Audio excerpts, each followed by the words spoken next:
একজন আইনজীবী কট্টরপন্থীদের মারে আইসিইউতে, মৃত্যুর সঙ্গে পাঞ্জা লড়ছেন।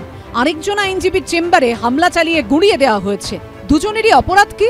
তারা চট্টগ্রামের আদালতে ইসকনের সন্ন্যাসী চিন্ময় কৃষ্ণ দাসের হয়ে আদালতে দাঁড়িয়েছিলেন। আর তাদের উপর হামলা কেন? যাতে এই দুজনকে দেখে চিন্ময় কৃষ্ণ দাসের হয়ে দাঁড়াতে বাকি আইনজীবীদেরও বুক কাঁপে। ঠিক সেটাই হলো মঙ্গলবার সকালে।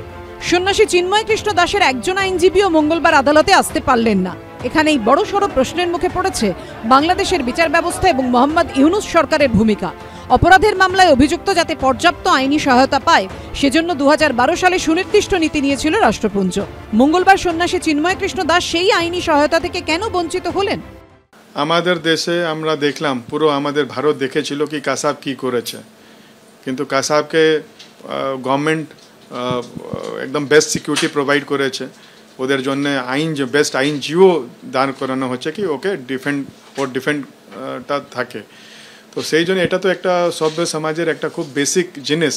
আজকে যেটা হলো বাংলাদেশে, এটা খুব দুঃখনীয়। এ থেকে বেশি হিউম্যান রাইট ভায়োলেশন কি হতে পারে?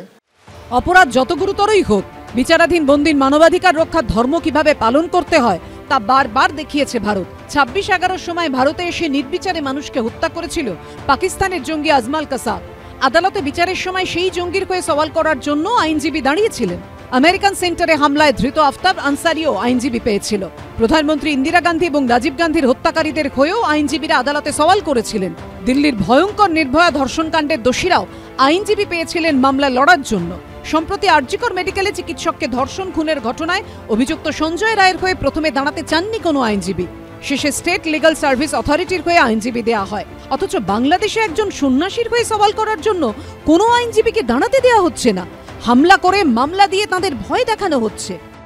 কিন্তু ভয়ঙ্কর, জুডিশিয়ারি তো কন্ট্রোলই করতে পারছে না স্টেটকে।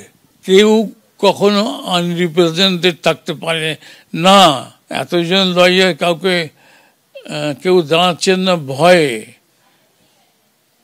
এটা সাংঘাতিক। মানে জুডিশিয়ারি কি বলবো, judiciary in Bangladesh has also completely failed. আইনজীবী না থাকায় সন্ন্যাসী চিন্ময় কৃষ্ণ দাসের মামলা 1 মাস পিছিয়ে দেওয়া নিয়েও প্রশ্ন উঠছে। আইনজীবীরা বলছেন বাংলাদেশ সরকার চাইলেই আইনজীবী জোগাড় করে দ্রুত মামলা শুনানির আর্জি জানাতে পারত। তা না করে 1 মাস পরে তারিখ দেওয়া হলো কেন? কেন 7 দিন পরে হলো না, কেন 6 দিন পরে হলো না? এই উত্তরটা কিন্তু রাষ্ট্র না, তার সঙ্গে সঙ্গে কোর্টও কিন্তু দায়ী হয়ে যাচ্ছে। কারণ কোর্টেরও কিন্তু ভাবা উচিত ছিল যে এটা একটা ইন্টারন্যাশনাল ইস্যু হতে যাচ্ছে। বাংলাদেশের রাষ্ট্র ব্যবস্থার ওপরে হাতে আর নেই এটা।